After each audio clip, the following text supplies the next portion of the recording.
Boa noite a todos, boa noite a todas. São 19h30, vamos caminhar com Jesus. E aí, pessoal, tudo tranquilo?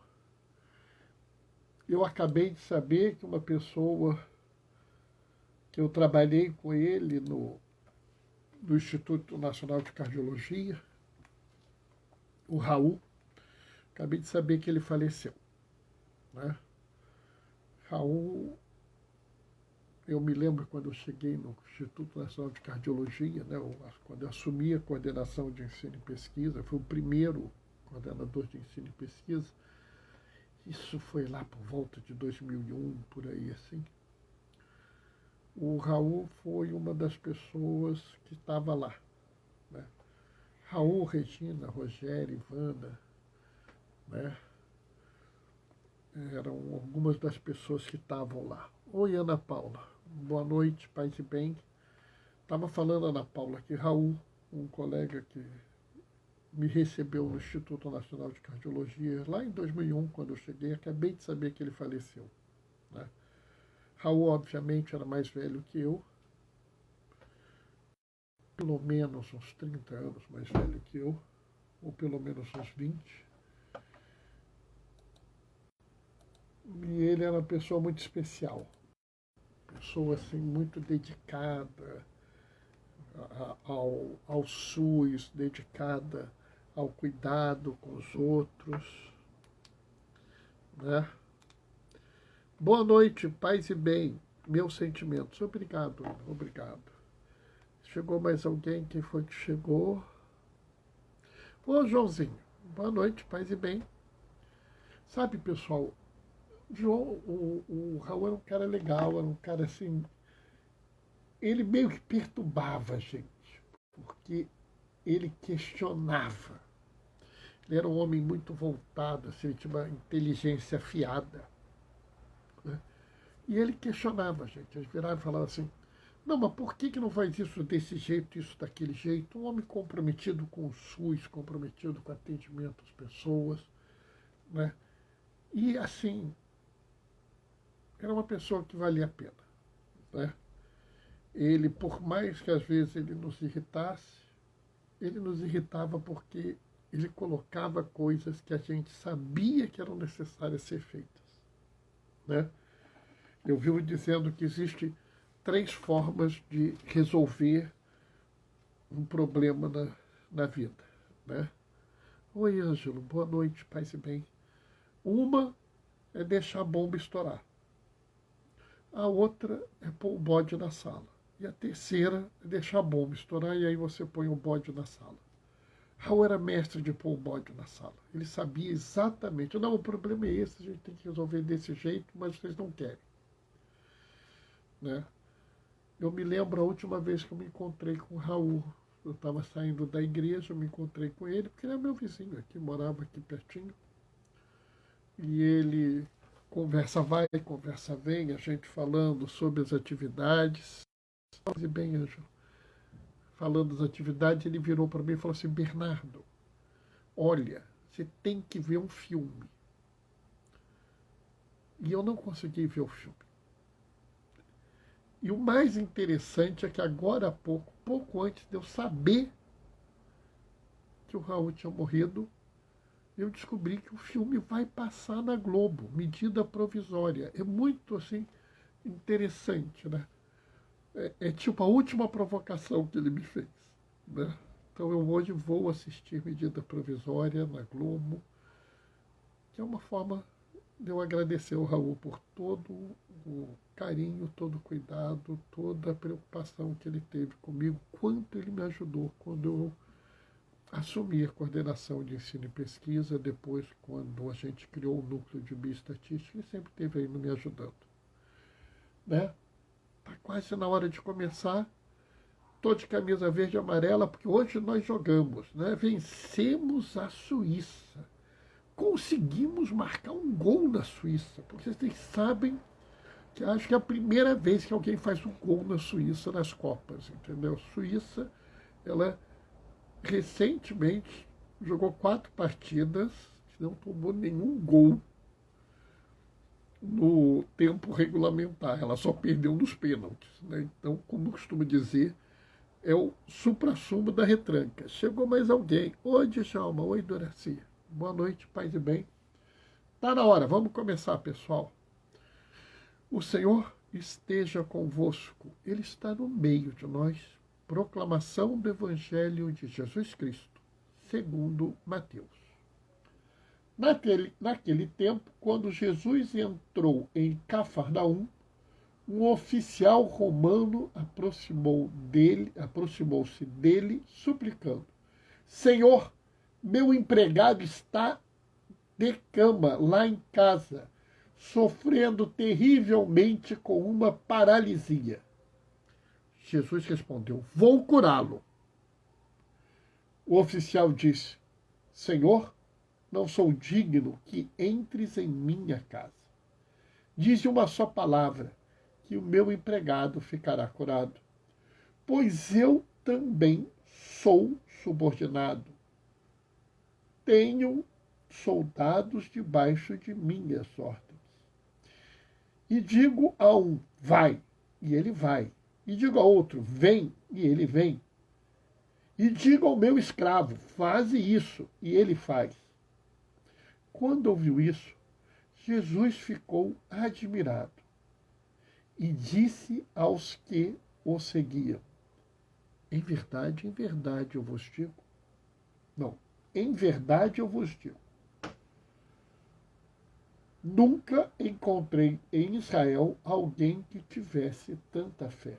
Eu vos digo, muitos virão do Oriente e do Ocidente e se sentarão à mesa do reino dos céus, junto com Abraão, Isaque e Jacó. Palavra da salvação. Essa leitura é uma leitura conhecida, essa leitura é uma leitura que todas as pessoas já ouviram ela pelo menos umas 5 vezes. Duvido que alguém não tenha ouvido essa conversa, né? Ou não tenha ouvido essa parábola. E aí a gente fica pensando, Bernardo, mas será que tem mais alguma coisa para a gente observar aqui? Tem muita coisa para a gente observar. E muita coisa que eu acho que é importante hoje, né? A igreja na América Latina e no Caribe, ela fez recentemente uma assembleia eclesial. E essa assembleia eclesial, ela fala de uma igreja missionária em saída. Dom Luiz Fernando Lisboa, bispo de Cachoeiro de Itapemirim, quando assumiu o bispado dele lá, ele falou que queria uma igreja Madalena Mariana missionária em saída. E se vocês verem o documento do Sínodo para a etapa continental, fala sobre uma igreja que não exclui ninguém. Aí eu vejo essa leitura e essa leitura me mostra duas realidades. E duas realidades que as pessoas não estão prestando atenção. E é por isso que a gente tem que falar dessas realidades. Que realidades são essas? A primeira é que a mensagem de Jesus é absolutamente acolhedora e inclusiva. A mensagem de Jesus é aquela que é para nos balançar, para nos levar ao encontro do irmão e da irmã. A mensagem de Jesus é a mensagem que nos chama a, vamos dizer assim, nos chama para receber toda e qualquer pessoa que venha ao nosso encontro. E aqui eu quero que você preste atenção, porque o próprio Jesus diz isso. Eu vos digo, muitos virão do Oriente e do Ocidente, e se sentarão na mesa do reino de Deus, com Abraão, Isaque e Jacó. Olha, observe bem, Jesus não fala, muitos judeus virão do Oriente e do Ocidente. Ele não fala, muitos dos meus seguidores virão do Oriente e do Ocidente. Ele simplesmente fala, muitos virão. Muitas pessoas virão. Lembre-se que nós estamos lendo o Evangelho de Mateus. Na época de Jesus, a gente tem que tomar muito cuidado. Primeiro que os judeus eram um povo extremamente machista. E os gregos de Lucas eram talvez ainda piores. Então você não espera encontrar aqui alguma referência a mulheres na fala de Jesus. Né? Entrou mais alguém que eu não estou conseguindo ler quem é. Deixa eu apelar aqui para a minha estratégia. Vaniele, boa noite, paz e bem. Sabe, pessoal, aqui ele está deixando muito claro, não interessa de onde você veio, você é bem-vindo ao reino de Deus. E se alguém tem alguma dúvida, basta ir ao início dessa leitura. Né? Que início nós temos aqui? Quando Jesus entrou em Cafarnaum. Opa, Cafarnaum, terra de pagão. Não é terra de gente, não é terra de judeu, não é território de judeu, é território de pagão. É uma cidade pagã, né? E vai adiante. Olha bem, ele entra na cidade pagã. E quem é que procura ele? Um romano. Pessoal, olha bem. Aquela região estava sob domínio romano. Mesmo os povos, eles tinham uma reação contra os romanos, porque eles eram oprimidos pelos romanos. E aparece um oficial romano. Observe bem, está aqui, né? Um oficial romano. Esse oficial romano é um militar. Ele provavelmente rezava para o deus Marte, porque os romanos militares adoravam o deus Marte, o deus da guerra. Eles pediam ao deus da guerra força nas batalhas, força, fúria, destruição do inimigo. Era esse o homem que veio se aproximar de Jesus. Não veio um filósofo romano, não veio um diplomata romano. Veio um oficial romano. E o oficial romano veio com um pedido extremamente estranho. Né? Qual é o pedido? Senhor, meu empregado está em casa, de cama, sofrendo terrivelmente com uma paralisia. Em outra leitura, meu servo está doente. Não era comum, não era uma coisa corriqueira a preocupação de um oficial romano por um empregado ou por um servo. Esse pedido é muito estranho. Em outra leitura, alguns judeus se aproximam. Olha, ele merece que o senhor o ouça. Aqui, Mateus diz que ele vai inadvertidamente, ele vai lá sem motivo, sem ninguém falando por ele, falar com Jesus. E aqui a gente vê como Jesus é um homem preocupado em acolher, preocupado em incluir. Ele é um homem preocupado em amar. A grande preocupação de Jesus é amar. Não interessa para Jesus se esse homem é um oficial romano. Não interessa se ele é um dos que oprime. Não interessa se ele reza para Marte. Não interessa quem é esse empregado. Interessa que ele está doente, que ele está sofrendo. Jesus fala, vou curá-lo. Pessoal, isso é absolutamente impensado para aquele momento. Por quê? Porque, pura e simplesmente, um judeu não entra na casa de um pagão. Um judeu não entra na casa de um pagão porque ele se torna impuro. E Jesus estava se arremessando para a casa de um pagão, indo cuidar de um servo doente, de um empregado doente. Lembre-se que o doente, na figura, na vivência do povo judeu da época, um homem paralisado deveria ter cometido um pecado terrível, algo assim enorme. Pior do que o paralisado, só o cego. Então, vamos dizer assim, ele está indo ao encontro de um pecador terrível que vive na casa de um pagão. Isso é tão escandaloso que o oficial romano pronuncia uma frase que todo o católico pronuncia toda vez que ele vai à missa: Senhor, eu não sou digno que entreis em minha morada. Observa a coisa interessante. Esse homem sabe que Jesus não deve ir à casa dele.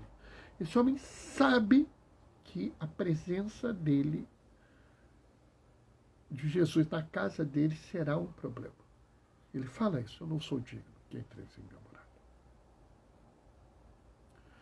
É até de se questionar essa relação entre o oficial romano e o empregado. Porque chama atenção essa realidade. E aí Jesus ouve aquilo e ouve mais do oficial romano. Eu tenho autoridade.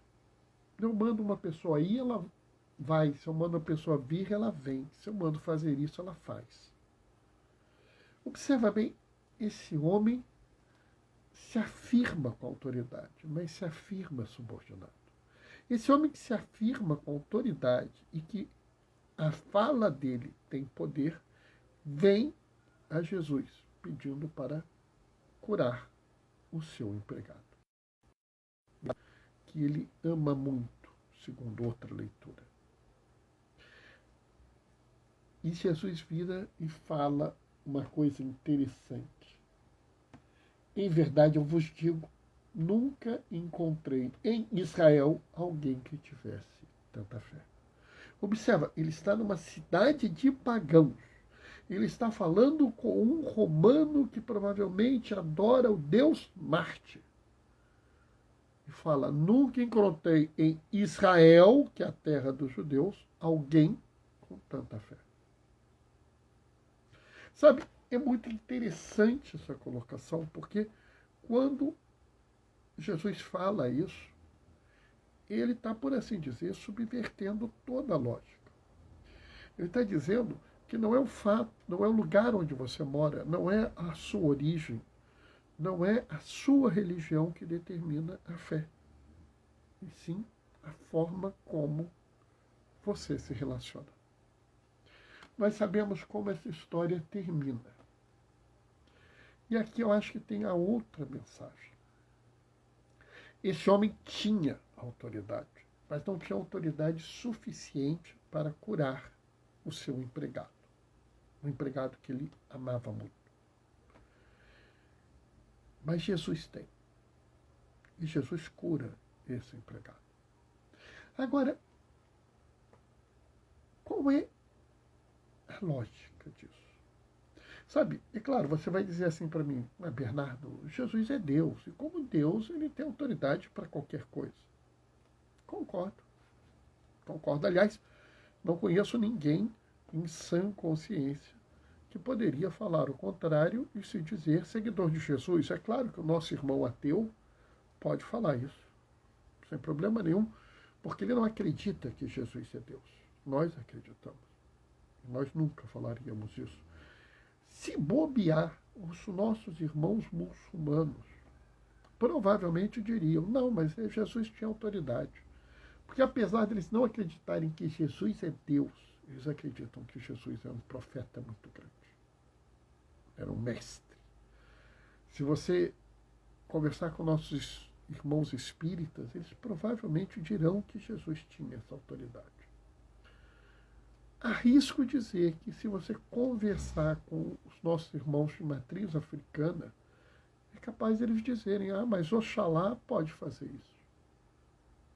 Então, é entendido pelas pessoas que seguem Jesus, ou as pessoas que entendem Jesus como alguém, vamos dizer, que não é uma pessoa comum, aceitariam isso. Mas de onde vem a autoridade de Jesus? E por que isso é importante para nós? A autoridade é o amor. Jesus, ele está disposto a estar numa cidade de pagãos e ir à casa de um romano, que é adorador de Marte, porque ele ama. Ele ama esse romano. Ele ama as pessoas de Cafarnaum. Ele ama este empregado. Ele ama a cada pessoa. Eu costumo dizer que Jesus tinha um amor especial pelas pessoas vulneráveis, pelas pessoas periféricas. Ele era capaz de fazer qualquer coisa por um periférico, por uma periférica, por uma pessoa em sofrimento, por uma pessoa em situação de vulnerabilidade. Ele agia imediatamente. Era como a gente estava vendo aqui. Fulano está doente, eu vou lá curar ele. O amor dele era tão grande que ele não se continha em si, ele não se permitia que as determinações sociais, que as restrições sociais, as restrições higiênicas, as restrições religiosas, as restrições de culto, o impedisse de amar. Amar era a função maior dele, era o motor de Jesus. E era nisso que havia autoridade dele. Uma vez, um padre amigo meu falou assim: Bernardo, na igreja a autoridade é serviço. E na época eu ouvi aquilo e achei aquilo fantástico. Hoje eu cheguei à conclusão que na igreja a autoridade não é serviço, a autoridade é amor.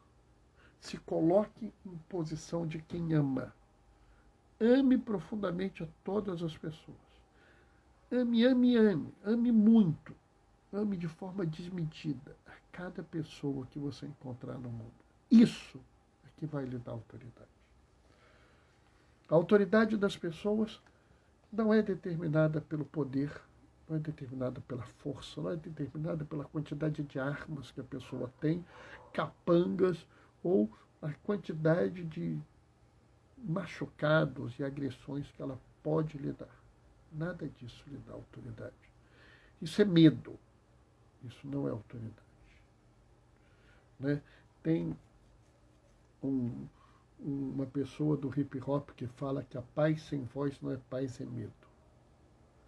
A autoridade imposta pela força, pelo poder, não é autoridade, é medo. O que te dá autoridade é o amor. O que vai fazer as pessoas olharem, pensarem duas vezes antes de agirem contra você é o amor. O que vai dar autoridade para as pessoas agirem conforme você pede é o amor. E o que leva Jesus ao caminho dessa pessoa é o amor. O que leva Jesus a dizer: vai, teu servo está curado, é o amor que ele tem. E sabe, pessoal, é isso que nós devíamos estar cultivando hoje. Hoje, mais do que nunca, nós deveríamos estar preocupados em amar, preocupados em reconciliar, preocupados em unir, preocupados em viver numa sociedade onde a grande autoridade é o diálogo amoroso. Amém? Bom, pessoal, essa foi a reflexão de hoje. Me estendi um pouquinho, mas me mantive no tempo, né? Daqui a pouco a gente já está no ano A, o ano de Mateus, a gente vai ler essencialmente o Evangelho de Mateus. Pode ser que um dia ou outro, por alguma necessidade, por alguma data especial, a gente leia um outro Evangelho, mas principalmente João.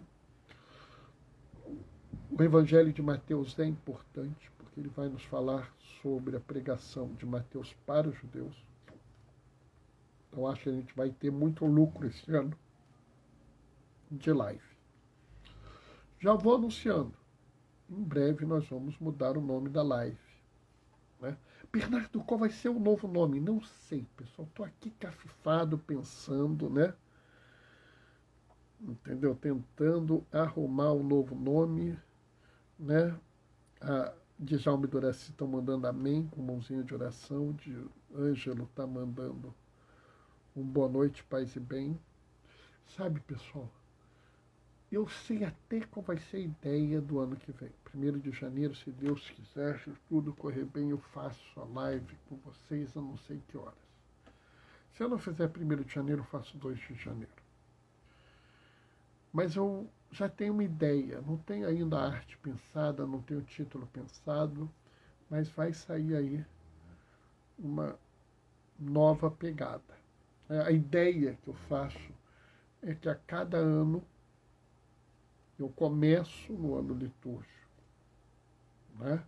Ainda com a live antiga, e a partir de 1º de janeiro, Dia Mundial da Paz, eu começo a nova live.